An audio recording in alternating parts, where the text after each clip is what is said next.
तो जनाब, parkland case में नैब ने आसिफ अली जरदारी के खिलाफ एक और रेफरेंस एहतसाब अदालत में दायर कर दिए। साबिक सदर आसिफ अली जरदारी, अब्दुल गनी मजीद, हुसैन लवाई, अनवर मजीद समेत 17 मुल्जिमान नामजद हैं।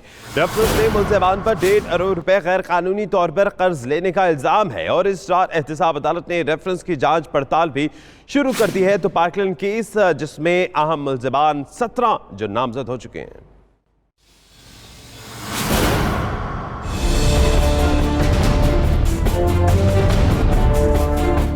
नैब ने मुफाहमत के बादशाह आसिफ अली जरदारी के खिलाफ एक और केस खोल दिया। नैब ने साबिक सदर आसिफ अली जरदारी, अब्दुल गनी मजीद, हुसैन लवाई, अनवर मजीद समेत 17 मुल्जिमान के खिलाफ पार्क लेन रेफरेंस एहतसाब अदालत में जमा करा दिया। रेफरेंस में मुल्जिमान पर 1.5 अरब रुपए गैर कानूनी तौर पर कर्ज लेने का इल्जाम आयद किया गया है। रजिस्ट्रार एहतसाब अदालत ने रेफरेंस की जाँच पड़ताल शुरू कर दी।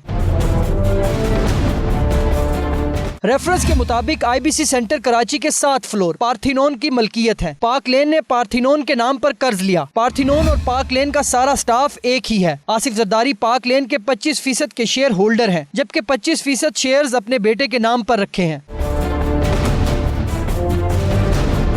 पार्थिनोन के जरिए बनाई गई जायदाद पार्क लेन की बेनामी जायदाद है। 1.5 अरब का कर्ज लिया गया जो बढ़कर 4 अरब तक पहुंच चुका है। कर्ज वापस न करने पर पार्थिनोन को नादहिंदा करार दिया जा चुका है। IBC सेंटर में फ्लोर नंबर 8 से फ्लोर नंबर 15 तक नैब सील कर चुका है।